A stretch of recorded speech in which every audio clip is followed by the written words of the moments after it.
The champagne flutes are still sweating condensation when the knock comes. 3 sharp raps on the hotel suite door at 2:47 in the morning. Outside, Havana's Vedado district sprawls beneath a December moon, the Malecón breathing salt air and distant jazz across limestone facades that glow amber under street lamps. Inside, the Hotel Nacional's presidential suite, 7 men in silk shirts and Panama hats freeze mid-sentence. Their cigars burn untouched in crystal ashtrays. The roulette wheel model on the mahogany table, its miniature numbers painted in gold leaf, catches the lamplight. Someone has been explaining casino floor layouts. Someone has been discussing skim percentages. Someone has been calculating how many millions a single Havana hotel could generate in a year. The knock comes again, more insistent this time. The oldest man in the room, his face carved with 60 years of violent decisions, sets down his rum and nods. The door opens. A Cuban police captain enters, his uniform crisp despite the tropical humidity, his expression carefully neutral in that practiced way of men who serve multiple masters. He removes his cap, holds it against his chest, and speaks 3 words that will reshape American organized crime for the next decade. Batista says yes. The room exhales. Money will flow. Concrete will be poured. Glass towers will rise. An island nation 90 miles from Florida is about to become the most profitable criminal enterprise in the Western Hemisphere. The year is 1946. The place is Havana, Cuba, and the American mob has just been handed the keys to paradise. To understand how criminals built an empire in Cuba, you must first understand what Cuba meant to America in the years after World War II. The island floated in the Caribbean like a fever dream of tropical excess, close enough to Miami that wealthy Americans could board afternoon flights and arrive in time for dinner. No passport required, no customs scrutiny, no laws that anyone with money actually needed to obey. Havana was everything Miami Beach wanted to be but couldn't manage under Florida's gambling prohibitions. It offered sunshine and ocean views, nightclubs that never closed, women who smiled for American dollars, and casino tables where the house odds were negotiable if your stake was large enough. For middle-class tourists seeking adventure without danger, Havana was exotic but familiar, foreign but English-speaking, wild but controlled. For the wealthy seeking privacy, it offered discreet pleasures that would scandalize their country club reputations back home. And for criminals seeking to legitimize their fortunes through gambling operations that generated both legal revenue and illegal skim, Havana was something rarer still: opportunity sanctioned by government authority. Throughout the 1920s and 30s, American gangsters had used Cuba primarily as a smuggling waypoint. Rum flowed north during Prohibition, transforming the island into a massive warehouse where Cuban rum and European whiskey waited for speedboats to carry them to Florida's unguarded coastline. Cuban officials grew rich signing blind paperwork and patrolling beaches in the wrong directions. The mob learned an essential truth: Cuban corruption was systematic, reliable, and reasonably priced. When Prohibition ended in 1933, the smuggling infrastructure evaporated, but the relationships remained. Mobsters who had paid Cuban customs officials to ignore liquor shipments recognized that the same corruption could serve other enterprises. Gambling drew their attention first, followed by prostitution, then narcotics. By the early 1940s, American organized crime maintained modest operations in Havana. Small casinos catering mostly to locals.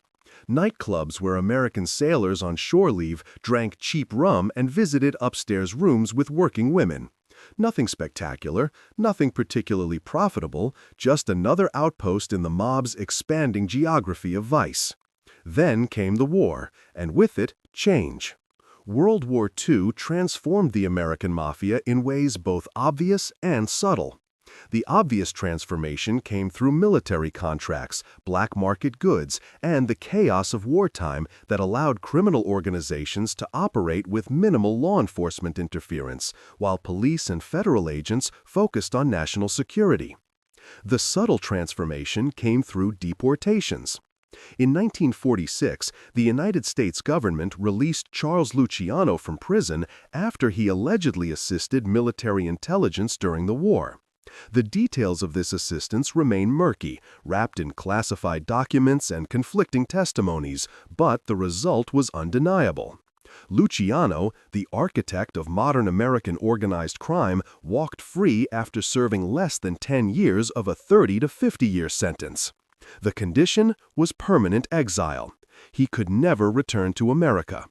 Italy initially refused him entry, so Luciano sailed to Cuba, settling in Havana in October 1946. His arrival changed everything. Luciano was not a typical mobster seeking tropical retirement. He was the man who had restructured Italian-American organized crime from chaotic ethnic gangs into disciplined families operating under commission authority. He had survived assassination attempts, prison, and exile. He understood power in ways that made violence seem crude and unnecessary. And he saw Cuba's potential with crystalline clarity. 90 miles from the United States, warm weather year-round, a government willing to be purchased, direct flights from New York, Miami, and New Orleans, a tourist economy hungry for American dollars, gambling that could be completely legal if properly arranged. Luciano recognized what Cuba could become. Not a smuggling outpost, not a vacation retreat for tired gangsters, but a profit center that would dwarf anything the mob controlled in America. A place where organized crime could operate openly, legally, protected by corrupt officials, and legitimized by government licensing. He would need capital. He would need partners. He would need political connections. And he would need to move quickly before the opportunity closed. In December 1946, Luciano convened what became known as the Havana Conference. The meeting took place at the Hotel Nacional during the week of December 22nd. Delegations arrived from New York, Chicago, New Orleans, Tampa, Detroit, and other cities where organized crime controlled gambling, labor unions, and political influence. They came bearing gifts for Luciano, briefcases filled with cash that allegedly totaled more than $1 million, a tribute both respectful and strategic. Respecting Luciano's continued authority despite his exile, strategic because the men who paid also sought his guidance on how to exploit Cuba's opportunities. The attendees represented a remarkable concentration of criminal power. Meyer Lansky arrived from New York, bringing his mathematical genius for gambling operations and his reputation as the mob's premier financial mind. Santo Trafficante Sr. came from Tampa, where he controlled Cuban bolita lotteries and maintained connections with Cuban officials. Joe Bonanno, Vito Genovese, Frank Costello, representatives from the Chicago outfit, delegates from smaller families seeking permission to expand into new territories. All of them gathered in Havana's most prestigious hotel, conducting business in suites overlooking the Caribbean, meeting in conference rooms where Cuban waiters served daiquiris and pretended not to listen.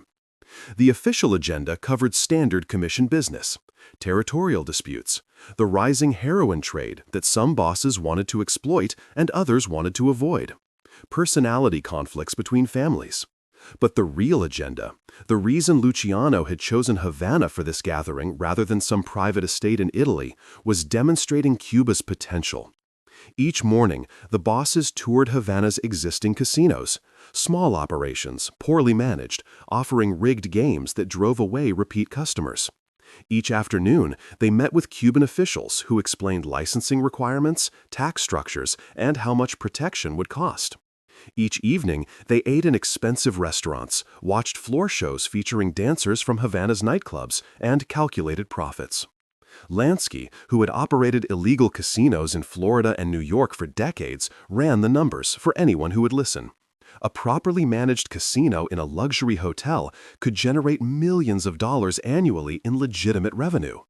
The skim, the systematic theft of cash before it was officially counted and taxed, could double or triple that amount. And Cuba was legal. No police raids, no arrests, no need to bribe local officials to look the other way. Because Cuban officials were partners who wanted casinos to succeed so their own percentages would increase. The math was intoxicating. The risks appeared minimal. The potential seemed limitless. But the Havana Conference also exposed a critical weakness in Luciano's position. The United States government was watching. Harry Anslinger, director of the Federal Bureau of Narcotics, had maintained surveillance on Luciano since his release from prison. When intelligence reports confirmed Luciano's presence in Cuba, Anslinger pressured the Cuban government to deport him. The official justification was that Luciano was organizing heroin trafficking from Cuba into the United States. The evidence was circumstantial. The pressure was enormous. Cuba's government, dependent on American political support and economic aid, could not afford to ignore Washington's demands.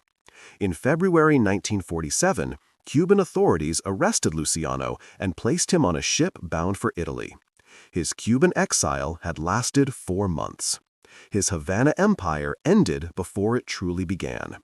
But the conference had accomplished its purpose.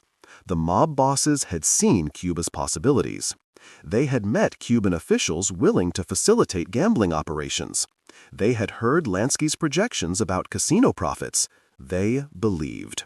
And they would invest. Luciano's departure did not kill the mob's Cuban ambitions. It simply transferred leadership to someone else. Someone who understood gambling better than Luciano. Someone who had the financial sophistication to manage massive capital investments. Someone who was not in exile, not on federal watch lists, not hampered by deportation orders. Someone who would spend the next decade building the most sophisticated criminal enterprise in history. Meyer Lansky would construct paradise, and for 7 extraordinary years he would rule it. Meyer Lansky was born Meyer Suchowolshinsky in 1892 in Grodno, a city in what is now Belarus but was then part of the Russian Empire. His family fled anti-Jewish pogroms, arriving in New York in 1911 with no money, no English, and no prospects beyond grinding poverty in tenement apartments where entire families occupied single rooms. Young Meyer grew up on the Lower East Side, among thousands of Jewish immigrants who worked 16-hour days in garment factories and still struggled to pay rent. He attended school irregularly, worked odd jobs, ran errands for pushcart vendors, and at some point during his teenage years discovered that he possessed an unusual mind for numbers. Not formal mathematics, he had almost no education, but an intuitive understanding of odds, probabilities, and how money moved through systems. This talent, combined with absolute ruthlessness and willingness to use violence when necessary, made him invaluable to the criminal organizations emerging in New York during the 1920s. Lansky partnered with Charles Luciano and Benjamin Siegel, forming what became known as the Bugs and Meyer mob. They bootlegged liquor during Prohibition, operated gambling operations, provided enforcement for other criminals, and gradually accumulated both capital and reputation. Lansky was never the most violent member. That was Siegel, who murdered with enthusiastic efficiency. He was never the most charismatic. That was Luciano, who could negotiate peace between warring families through force of personality. But Lansky was the smartest. He understood that sustainable criminal enterprises required more than intimidation. They required careful record-keeping, money laundering, political corruption, and above all, profitable operations that generated enough income to satisfy multiple families without triggering destructive competition. When Prohibition ended, Lansky shifted to gambling, operating illegal casinos in Florida, New York, and New Orleans. He studied how legal casinos functioned in Nevada and Monte Carlo, recognizing that long-term profitability required honest games. Rigged roulette wheels and loaded dice generated short-term profits but destroyed customer confidence. Lansky's casinos offered fair games with proper house odds that guaranteed the house would win over time through mathematical certainty rather than cheating. This approach built repeat business, attracted wealthy gamblers, and generated steady income rather than spectacular one-time scores followed by customer flight. He developed the skim into an art form. Casino revenue arrived as cash. Customers bought chips, lost them. The casino exchanged chips for cash at the end of each shift. Official accounting showed some percentage of that cash as profit, which was reported to tax authorities. But before the official count, trusted employees removed predetermined amounts, the skim, which was distributed to mob investors without ever appearing on any ledger. Done properly, the skim was invisible. Employees who handled it were carefully vetted. Security prevented theft from the skim itself. And the amounts were calibrated to avoid suspicion. Take too much, and reported profits looked implausibly low. Take too little, and you paid unnecessary taxes. Lansky calculated optimal percentages the way engineers calculate load-bearing tolerances. By the late 1940s, Lansky had earned his reputation as the mob's financial genius. When bosses needed to move money discreetly, they consulted Lansky. When new gambling operations required management expertise, they hired Lansky. When investments needed laundering through legitimate businesses, Lansky structured the transactions. And when Cuba emerged as organized crime's next great opportunity, every mob boss from New York to Chicago understood that Lansky would architect the Cuban operations. He was the only man with sufficient expertise, the only man all families trusted, the only man capable of turning Cuba from potential into profit. But Lansky needed something that neither intelligence nor ruthlessness could provide: political stability. Cuba in the late 1940s was chaotic. Presidents were elected through fraud, then overthrown in coups. Government officials demanded bribes, but could not guarantee protection because they might be replaced tomorrow. The business environment was too unpredictable for the massive investments Lansky envisioned. Building luxury hotel casinos would require tens of millions of dollars. Those investments were worthless if the next government seized properties or outlawed gambling. Lansky needed a Cuban leader who was corrupt enough to accept bribes, powerful enough to maintain control, and pragmatic enough to recognize that American casino investments would enrich his government and personal bank accounts. He found that leader in March 1952 when Fulgencio Batista seized power in a military coup. Batista was not new to Cuban politics. He had dominated the island's political landscape since the 1930s, sometimes as president, sometimes as military commander, always as the power behind whoever officially governed. He understood how Cuba functioned. Tourism drove the economy. American businesses controlled Cuban sugar production, mining, and utilities. Corruption permeated every level of government. And ordinary Cubans lived in poverty while a small elite accumulated enormous wealth. Batista's genius was recognizing that these conditions, while unjust, were stable. The elite wanted to preserve their privileges. American businesses wanted reliable governments that protected their investments. Washington wanted a Cuban leader who opposed communism and supported American foreign policy. If Batista could maintain this balance, he could rule indefinitely and accumulate a fortune. Casino gambling fit perfectly into his vision. Tourists wanted gambling. Casinos employed workers. Hotel construction projects demonstrated economic progress. And if American mobsters invested millions building casinos, they would have a vested interest in Batista's continued rule. They would become stakeholders in regime stability. Allies whose capital and political connections in America would support Batista's government. Lansky approached Batista within weeks of the coup. The meeting occurred at the presidential palace. Lansky, impeccably dressed and speaking through an interpreter, proposed a partnership. He would invest in building luxury hotel casinos that would transform Havana into the Caribbean's premier tourist destination. In exchange, Batista would legalize casino gambling in hotels meeting certain quality standards, establish a licensing system controlled by government officials, ensure police protection for casino operations, and create a regulatory framework that appeared legitimate while giving Batista's administration complete discretion over who received licenses. Most importantly, Batista would receive a percentage of casino revenues, not officially, but through arrangements that would allow the Cuban president to profit enormously from mob investments. Batista agreed without hesitation. He issued decree laws legalizing casino gambling in hotels above a certain size and quality threshold, effectively ensuring that only major investors, not small local operators, could obtain licenses. He established the Cuban Tourist Commission as the authority that would approve casino applications, filling it with officials who understood that their primary qualification was loyalty to Batista.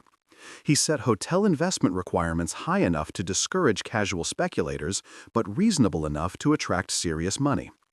Any hotel investing more than $1 million in new construction would receive a casino license. The Cuban government would match that investment dollar for dollar through tax incentives and infrastructure improvements. And Batista personally guaranteed that casino operators would face no interference from police, military, or rival politicians. The deal was set. Lansky had secured government authorization for the most ambitious organized crime operation in history. Now he needed capital. Convincing mob families to invest in Cuban casinos required overcoming significant skepticism. Cuba was foreign territory. None of the traditional families had operated there extensively.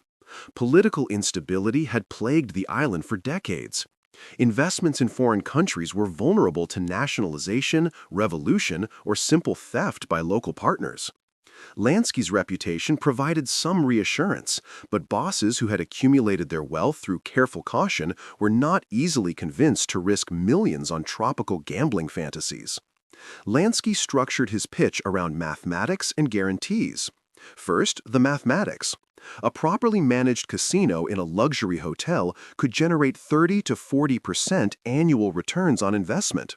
The skim would be substantial because Cuban regulations were deliberately loose and enforcement was non-existent. Tourist volume was increasing every year as American prosperity put international travel within reach of middle-class families. And gambling was completely legal, eliminating the law enforcement risks that plagued illegal operations in America. Second, the guarantees. Lansky announced he would personally invest in and manage several casinos, putting his own money at risk. If Lansky believed sufficiently in Cuba to risk his fortune, other bosses reasoned, then Cuba must be legitimate. Additionally, Batista had provided written guarantees, secret documents that promised protection and favorable treatment. And finally, the casinos would be structured as partnerships between multiple families, spreading risk while ensuring no single family could monopolize Cuban gambling. The combination of mathematical projection and personal guarantee worked. Between 1952 and 1958, organized crime invested more than $50 million in Havana hotel casinos. The largest projects reshaped Havana's skyline and nightlife. The Hotel Nacional reopened its casino in October 1955 after extensive renovations supervised by Lansky. The Nacional already existed as Havana's most prestigious hotel, built in 1930 with Spanish colonial architecture overlooking the Malecón. Lansky negotiated with the hotel's owners to install and operate a casino, completely renovating the gambling floor with equipment imported from Las Vegas, training Cuban dealers according to American standards, and establishing management systems designed to maximize the skim while maintaining customer satisfaction. The Nacional Casino became the proving ground for Lansky's Cuban vision. It attracted wealthy Americans who gambled thousands of dollars per visit. It operated with professional efficiency that impressed even skeptical mob bosses. And it generated enormous profits. Within months, the Nacional was producing more revenue than illegal casinos in Florida that required constant bribes and faced perpetual law enforcement pressure. The success validated Lansky's projections and encouraged larger investments. The Hotel Riviera opened in December 1957 as Lansky's masterpiece. He invested $14 million, an extraordinary sum that built a 21-story modernist tower containing 352 guest rooms, multiple restaurants, a massive swimming pool, a Copa Room showroom featuring American entertainers, and a casino floor designed using every principle Lansky had learned from decades of gambling operations. The casino's layout maximized visibility for surveillance while creating intimate spaces where high rollers felt comfortable wagering enormous sums. The lighting was calibrated to encourage extended play. The bar placement ensured customers drank steadily without becoming too intoxicated to gamble. The table minimums were set high enough to attract serious gamblers, but low enough to fill the room. Every detail reflected Lansky's obsessive attention to profit optimization. Opening night featured performances by Ginger Rogers. Cuban high society attended wearing jewels and formal gowns. American tourists flew in from Miami specifically for the event. The casino floor was packed. Within months, the Riviera was generating millions in annual revenue. Lansky had created the most profitable single casino property in the Western Hemisphere. His reputation as a criminal genius was secured. His position as the architect of Cuban gambling was unassailable, and his empire was entering its golden age. The Hotel Capri opened in November 1956 under Santo Trafficante Jr.'s management. Trafficante, son of the Tampa mob boss who had attended the Havana Conference, represented a new generation of mobsters more interested in business than violence. He invested $2 million building a 14-story hotel with a rooftop casino overlooking Havana. The Capri targeted a slightly different market than the Riviera, offering lower table minimums and cheaper rooms, attracting middle-class tourists rather than wealthy gamblers. Actor George Raft, famous for playing gangsters in Hollywood films, served as the casino's official greeter, adding celebrity appeal and reinforcing the connection between organized crime and glamorous entertainment. The Capri was profitable, though less spectacular than Lansky's operations. Trafficante proved himself competent but not brilliant. He made steady money, maintained good relations with Cuban officials, and positioned himself as a significant figure in Havana's underworld, though always operating in Lansky's shadow. The Hotel Sevilla Biltmore expanded its casino operations in 1956. The hotel had existed since the 1920s, a Baroque structure in Old Havana that catered to American businessmen and tourists seeking historic atmosphere rather than modernist luxury. Santo Trafficante Sr., the Tampa boss, controlled the casino, operating it as a traditional gambling house with fewer innovations than Lansky's properties but solid profitability. The Sevilla attracted an older clientele, businessmen on extended stays, retirees wintering in Cuba, tourists interested in Cuban culture rather than just gambling. It generated steady income without drama. The Havana Hilton opened in March 1958 as the largest hotel in Latin America. The Hilton chain built it using Cuban government financing, creating a massive structure with 630 rooms, multiple restaurants, a shopping arcade, and conference facilities. The hotel was designed to legitimize Cuban tourism, providing a familiar American brand in an exotic location. Lansky negotiated to operate the casino, installing his management systems and skim operations. The Hilton represented the culmination of Batista's vision, a world-class hotel built with government money, operated by an American corporation, featuring a casino managed by organized crime, generating revenue for everyone involved. It opened just 10 months before everything collapsed. The Deauville and Comodoro hotels added smaller casino operations, filling out Havana's gambling landscape. By late 1958, Havana featured more than a dozen major casinos operating in luxury hotels, dozens of smaller casinos catering to locals and budget tourists, and hundreds of nightclubs, brothels, and entertainment venues that fed customers into the gambling establishments. The city had been transformed into a machine designed to extract money from American tourists and channel it into mob bank accounts. Every night, thousands of Americans sat at casino tables, losing money with the cheerful resignation of people on vacation who could afford the losses and enjoyed the experience.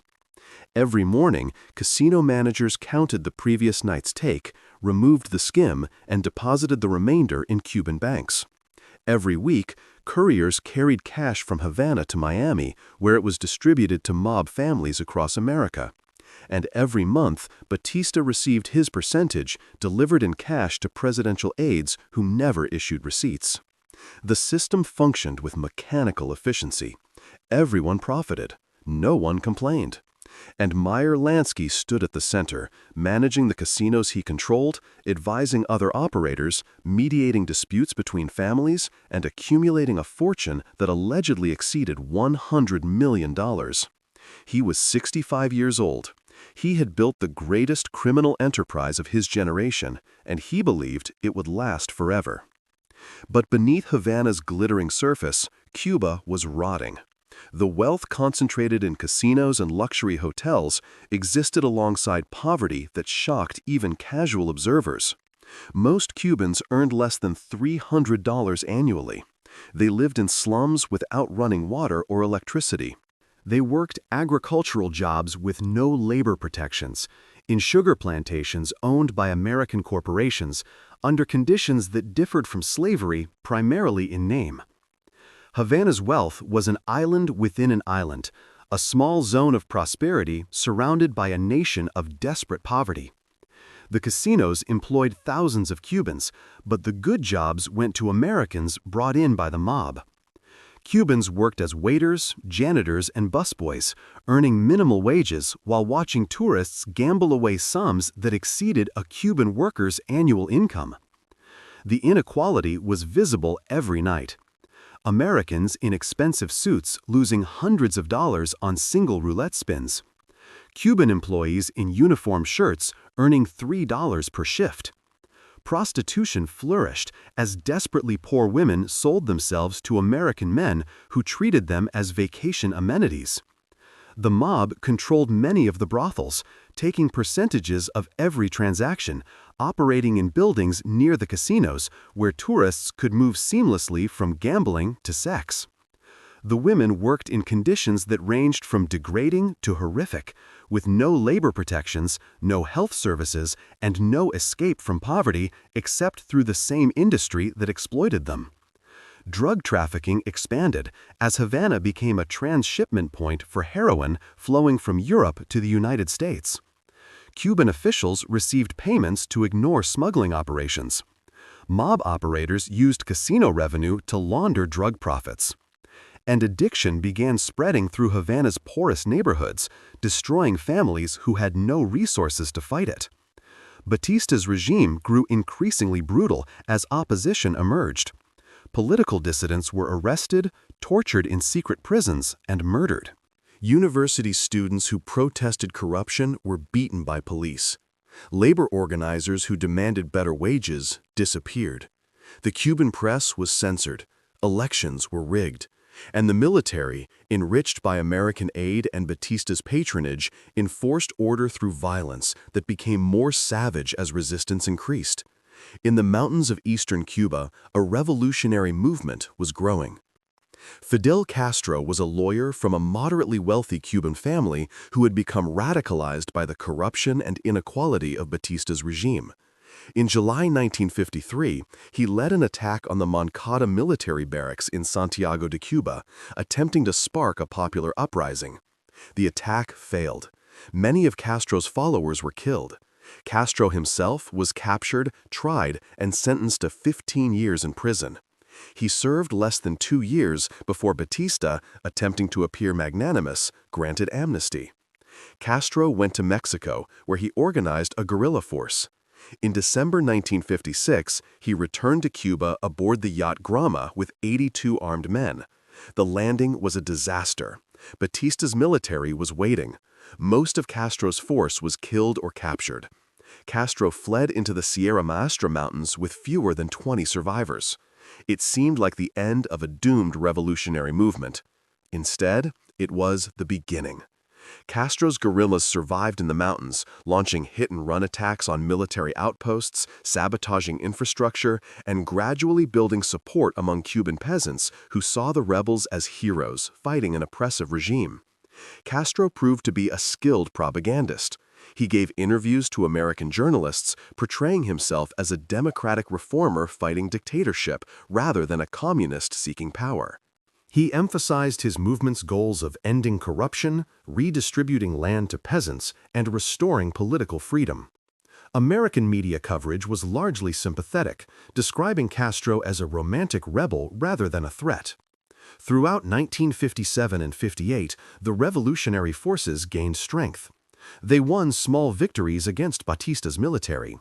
They conducted bombing campaigns in Havana, targeting government buildings and businesses with American connections. They issued statements declaring that anyone who worked for American interests was a collaborator who would face revolutionary justice. And they benefited enormously from Batista's incompetence. The Cuban military was well equipped with American weapons, but poorly motivated.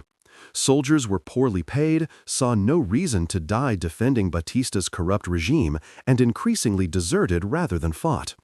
Officers were more concerned with enriching themselves than winning battles. And Batista himself seemed paralyzed, alternating between brutal crackdowns that increased opposition and weak negotiations that emboldened rebels. The mob observed these developments with growing concern, but continued operating, believing that whatever government emerged would recognize that casinos generated revenue and would want to maintain the tourist economy. This belief was a catastrophic miscalculation. Castro's movement explicitly targeted the casinos as symbols of American exploitation. Revolutionary propaganda described the gambling establishments as evidence of Cuba's humiliation, places where Americans came to indulge themselves while Cubans suffered. The casinos represented everything Castro claimed to oppose: foreign control of Cuban resources, corruption of government officials, moral degradation of Cuban society, and concentration of wealth among a tiny elite while the masses starved. Some mob operators recognized the threat. Santo Trafficante Jr. increased security at the Capri, hiring armed guards and establishing evacuation procedures. Meyer Lansky maintained close contact with Batista's government, receiving assurances that the military was capable of crushing the rebellion, that Castro commanded only a few hundred guerrillas isolated in mountains, that the regime was stable. These assurances became increasingly hollow as 1958 progressed. Tourist numbers declined as Americans read newspaper accounts of bombings in Havana, of rebel activity near tourist areas, of instability. The casinos remained profitable, but the trajectory was ominous. In October 1958, rebels bombed several Havana businesses with American connections. In November, they issued statements threatening anyone who worked for American interests. In December, revolutionary forces advanced toward Havana, winning battles that should have been easy victories for Batista's superior military. Batista's government was collapsing, not through military defeat, through moral and institutional rot. Soldiers deserted, officers prepared to flee, businessmen moved money out of Cuba, politicians negotiated with revolutionary representatives, and everyone who understood Cuban politics recognized that Batista's regime was finished. The only question was when. The mob continued operating casinos through late December, maintaining schedules as if routine would protect them. Dealers reported for shifts. Security guards patrolled casino floors. Managers counted receipts and extracted skim. Tourists continued arriving, some seeking one last visit before the situation deteriorated, others apparently oblivious to the crisis. December 28th, December 29th, December 30th. The casinos remained open. The tables were full. The money flowed. And Meyer Lansky stood in the Riviera, supervising operations, refusing to accept that everything he had built was about to vanish. December 31st, 1958. New Year's Eve in Havana arrives with oppressive humidity that makes evening clothes stick to skin. The Malecón swells with celebration, thousands of Cubans and tourists crowding the seawall to watch fireworks over the bay. Music pulses from every nightclub along the waterfront. Bands play son, mambo, cha-cha-cha, the rhythms that made Cuban music famous worldwide. The casino floors are packed. The Hotel Nacional hosts a gala dinner with champagne and roasted pork. The Riviera's Copa Room features a special New Year's show. The Capri's rooftop bar offers views of the fireworks. The Hilton's casino is so crowded, the dealers work double shifts. Everything appears normal. Tourists celebrate with the cheerful excess of people on vacation who believe the party will never end. They crowd roulette tables, betting on red and black. They play blackjack with aggressive confidence, fueled by rum drinks. They feed coins into slot machines that ring and flash with mechanical enthusiasm. The atmosphere is surreal. Outside, the city waits. Inside, the tourists gamble. Meyer Lansky is at the Riviera, moving through the casino floor in a white dinner jacket, a Cuban cigar in one hand, watching everything with eyes that have observed human behavior for 65 years. He has spent years building this operation. He has invested tens of millions of dollars, his own money and money from families across America. He has cultivated relationships with Batista, with Cuban officials, with everyone who mattered. He has created the most sophisticated gambling enterprise in history.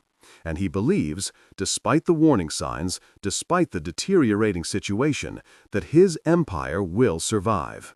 He believes because the alternative is unbearable. Shortly after midnight, as fireworks explode over the Malecón and crowds cheer the arrival of 1959, word begins spreading through Havana's underworld. Batista has left. He departed from Camp Columbia military airfield around 2 in the morning with his family, close associates, and suitcases allegedly containing more than $300 million in cash stolen from the Cuban treasury. He is gone. The government has collapsed. Cuba has no president, no functioning administration, no authority. The mob operators receive the news in various locations. Some are in casinos, supervising New Year's operations. Some are in private clubs, celebrating with Cuban politicians who suddenly realize they have no future. Some are in hotel rooms, packing documents and cash in preparation for evacuation they hoped would never come. The tourists continue gambling, unaware. The dealers continue calling bets. The slot machines continue ringing.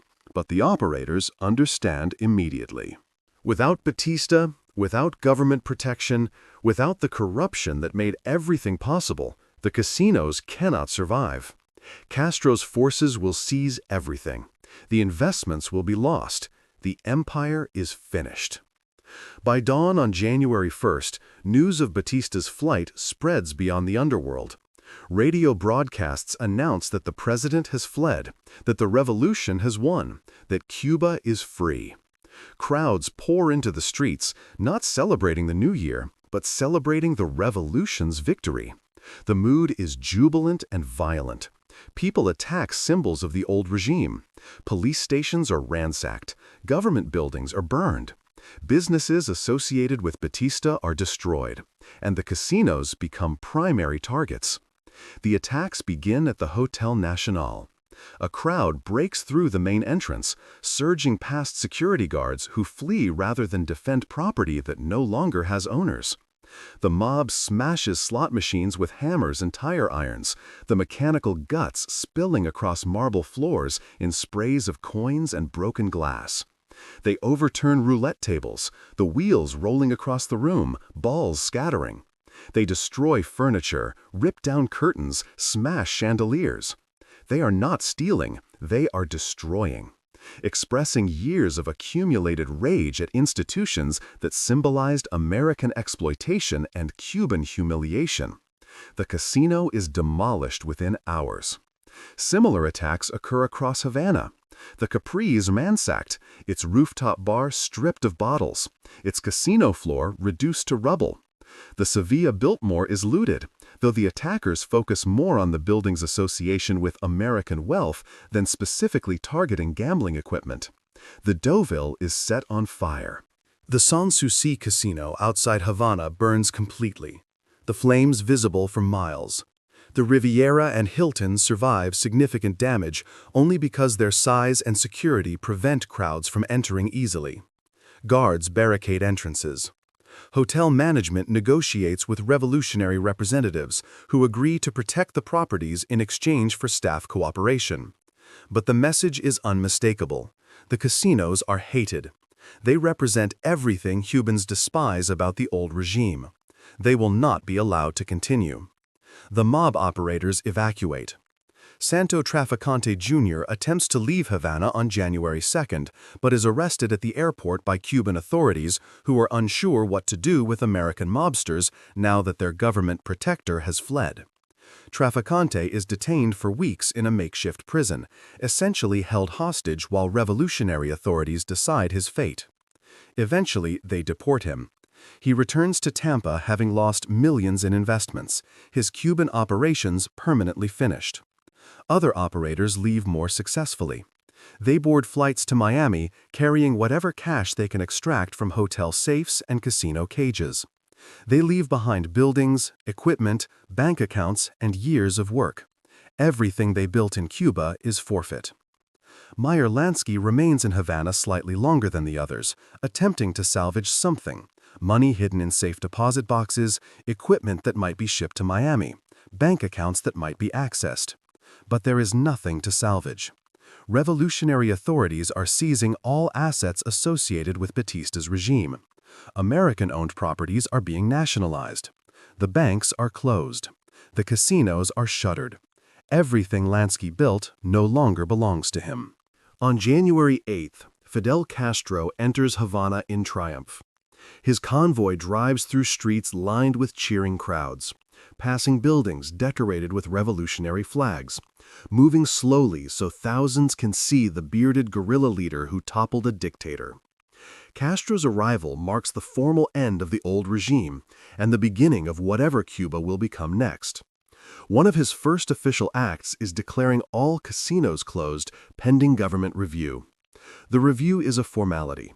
Within weeks, Castro's government announces that gambling is forbidden, that casinos are instruments of capitalist exploitation, that Cuba will no longer be a playground for wealthy Americans, while Cubans suffer in poverty.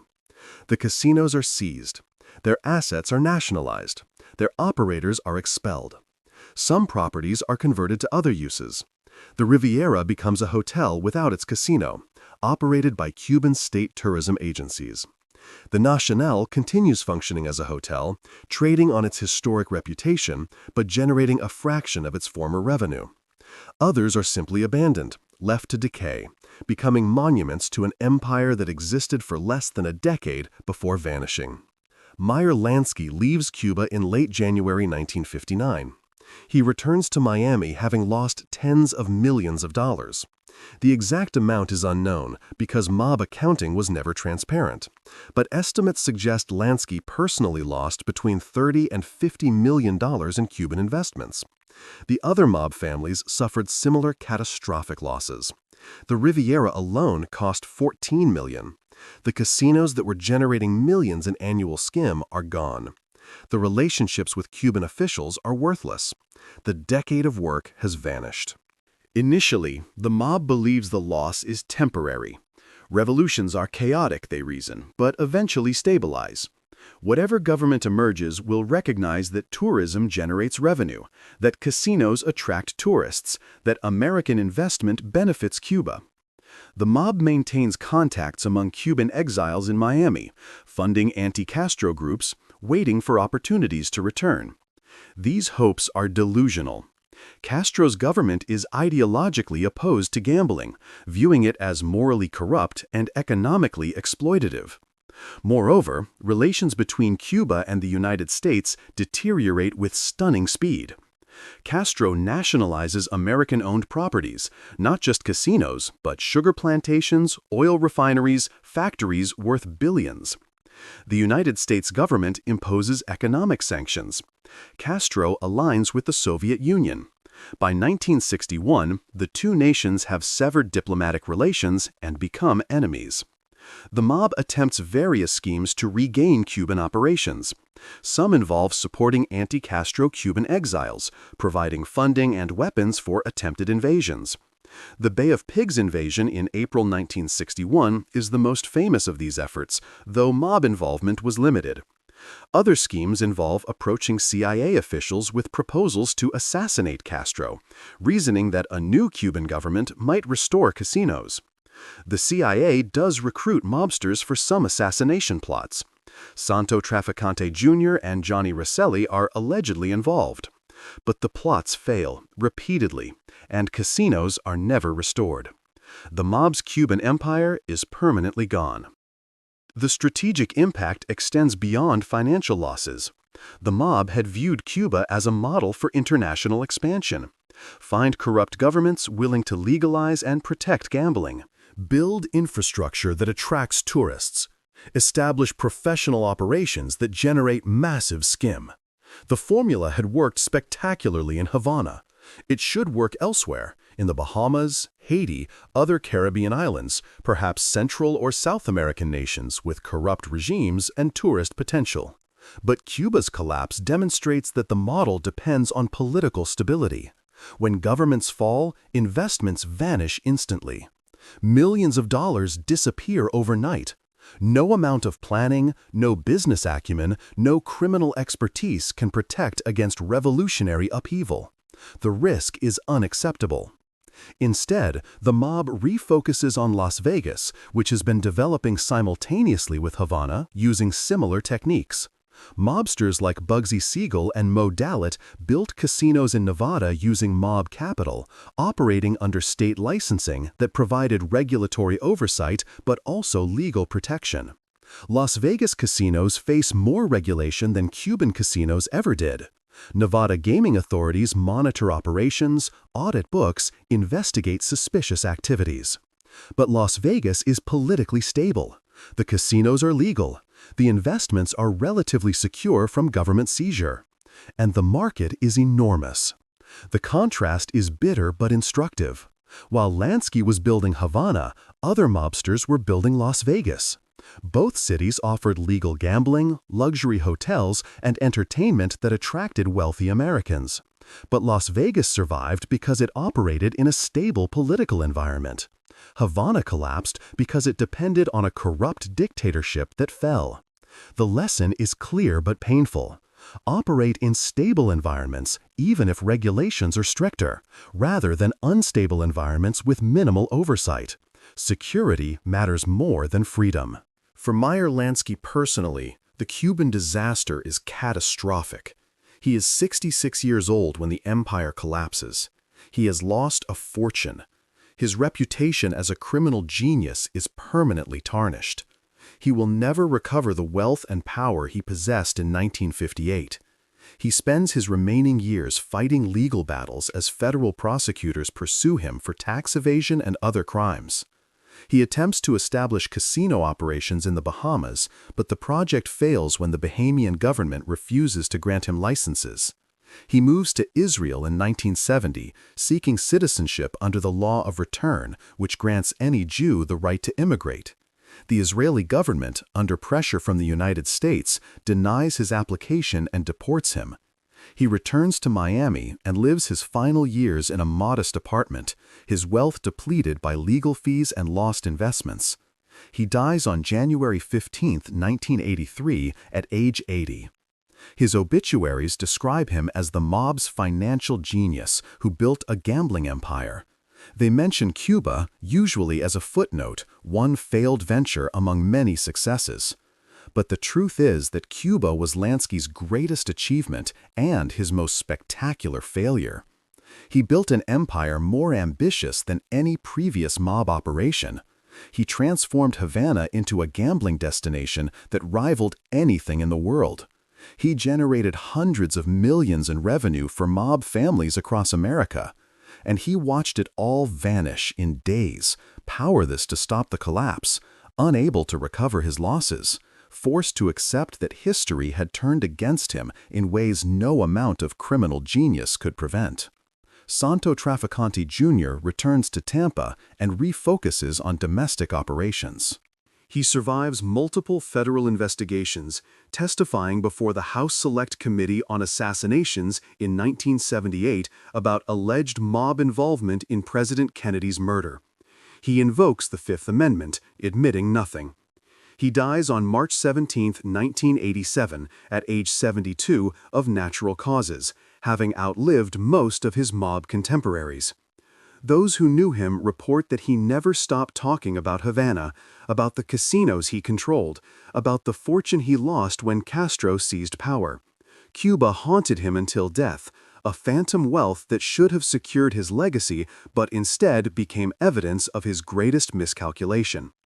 Fulgencio Batista lives in exile until 1973.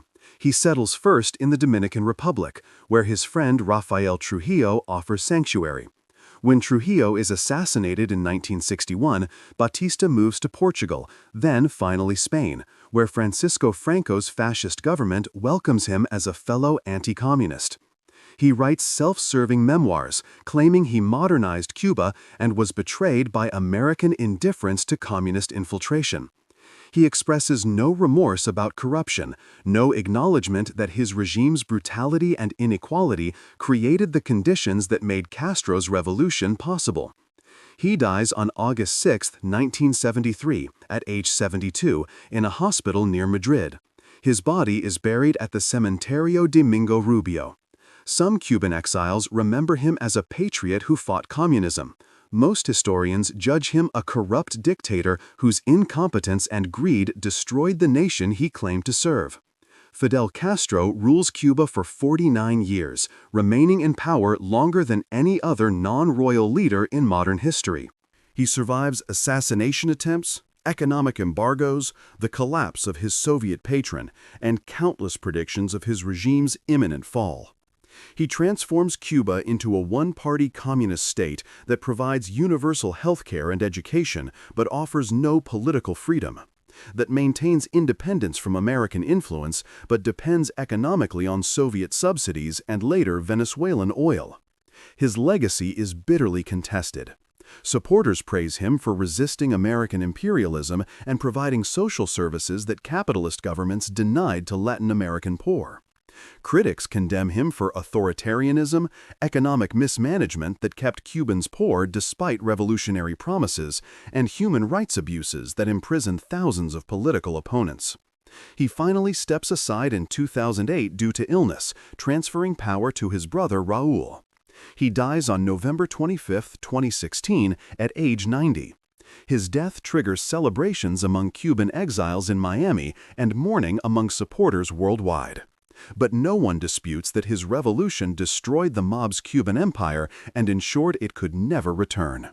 More than 60 years after the revolution, the physical remnants of the mob's empire remain scattered across Havana like archaeological ruins from a lost civilization. The Hotel Nacional still operates, a grand structure overlooking the Malecón that trades on nostalgia for Havana's glamorous past. Tourists can visit the rooms where mobsters stayed, see photographs from the 1950s displayed in hallways, drink cocktails in bars where Meyer Lansky once conducted business. The hotel maintains a small museum featuring images from the Havana Conference, displaying the names of mob bosses who attended like a roster of criminal royalty. The atmosphere is strange.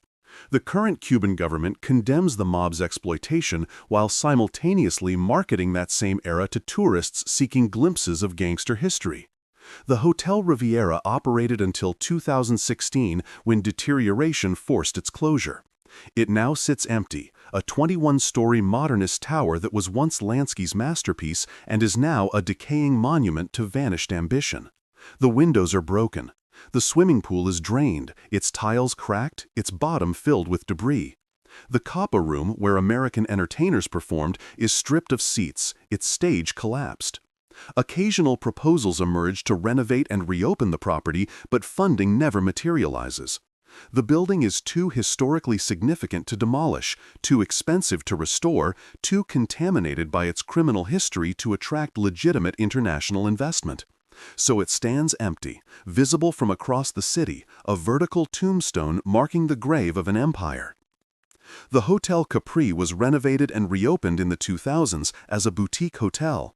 It trades explicitly on its mob history, advertising itself as the casino where Santo Trafficante operated and George Raft greeted guests. Tourists can stay in rooms that once housed mobsters, though the casino is gone, replaced by a rooftop bar that offers cocktails and views of Havana's skyline. The renovation is shabby by international standards, the sort of budget restoration that maintains a building's shell while gutting its character. But it attracts tourists seeking authentic connections to Havana's gangster era. The Hotel Sevilla Biltmore still stands in Old Havana, its Baroque facade weathered but intact. It operates as a mid-range hotel catering to tourists exploring the historic district. Nothing remains of its casino, except photographs displayed in the lobby showing what the gambling floor looked like in its 1950s prime. The Havana Hilton was renamed the Habana Libre after the revolution and continues operating as one of Havana's major hotels. The casino is gone, converted to conference space. The building serves primarily Cuban government functions and international business delegations. Occasionally, elderly Cuban exiles visit, wandering the lobbies where they once worked, searching for traces of the world they lost. They find only ghosts. These preserved buildings serve a Cuban government narrative that is equal parts history and propaganda. The narrative acknowledges that American mobsters operated in pre-revolutionary Havana, but frames them as colonialist exploiters whose casinos enriched Americans while Cubans starved. The gambling establishments are described as evidence of capitalist corruption, as symbols of national humiliation that the revolution righteously destroyed. The narrative is partially true, but conveniently incomplete. Yes, the mob exploited Cuba. Yes, the casinos enriched a tiny elite while most Cubans remained poor. Yes, Batista's regime was brutal and corrupt. But the revolution's narrative ignores what came after: the authoritarianism of Castro's government, the economic stagnation that kept Cubans poor despite promises of prosperity, the reality that many Cubans today live in worse conditions than their grandparents did in the 1950s. The mob's empire was unjust, but what replaced it was not the liberation that revolutionaries promised. The United States maintains a different narrative, one that views the mob's Cuban operations as an unfortunate chapter in organized crime history. Federal authorities who spent decades prosecuting mobsters describe Cuba as evidence of the Mafia's ambition and reach, but also as proof that criminal enterprises ultimately fail. The Cuban disaster demonstrated that organized crime, no matter how sophisticated, cannot overcome political instability, that money and expertise cannot protect against revolutionary change, that criminal empires are fundamentally temporary, existing only as long as governments tolerate them.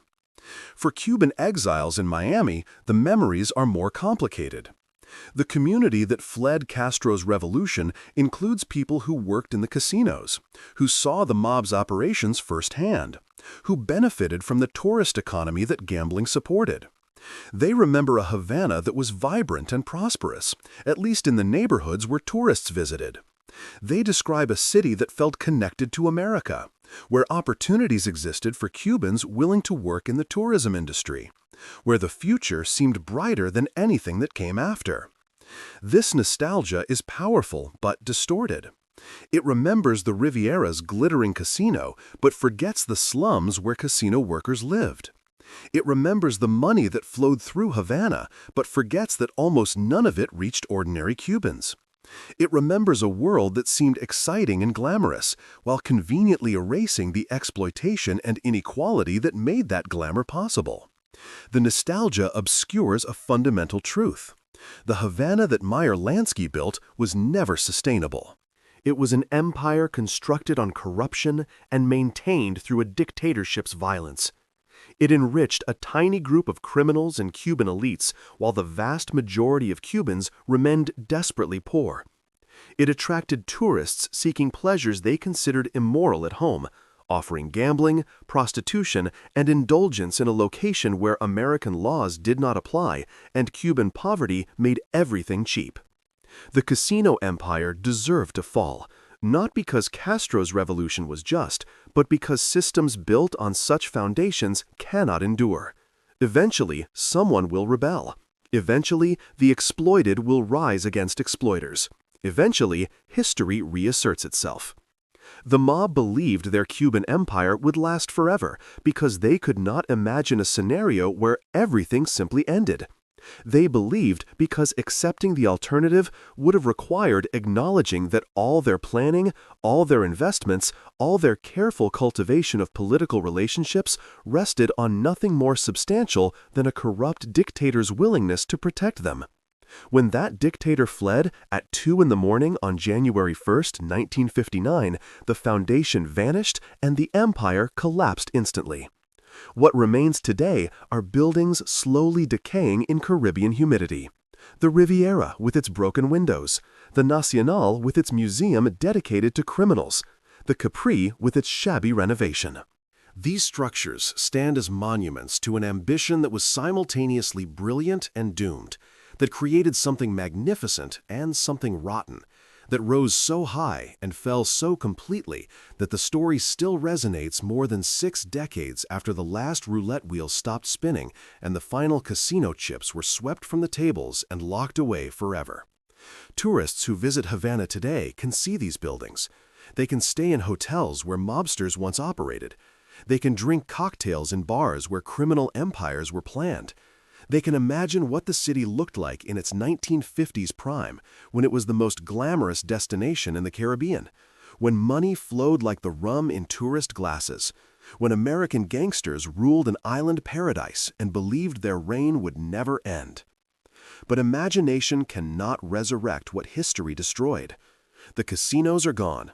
The mob's Cuban empire exists only in photographs that show men in white dinner jackets standing on hotel balconies overlooking a city they believed they owned. Meyer Lansky stood on one such balcony on December 31, 1958, watching fireworks explode over Havana Bay, believing his empire was secure. 13 hours later, everything he built began its collapse. Within weeks, it was finished. Within months, it was already becoming history. Within years, it seemed like something from another world, a fever dream of criminal ambition that burned brilliantly and briefly before vanishing into the darkness that history reserves for empires built on injustice. The fireworks over Havana Bay that night were the last celebration of the mob's Caribbean dream. By dawn, it was over. And somewhere in the ruins of the Hotel Riviera, in a penthouse where pigeons now nest and teenagers explore with flashlights, the wind from the Caribbean blows through broken windows where Meyer Lansky once stood, believing that what he had built would last forever. It lasted 7 years. Paradise was lost, and it never came back.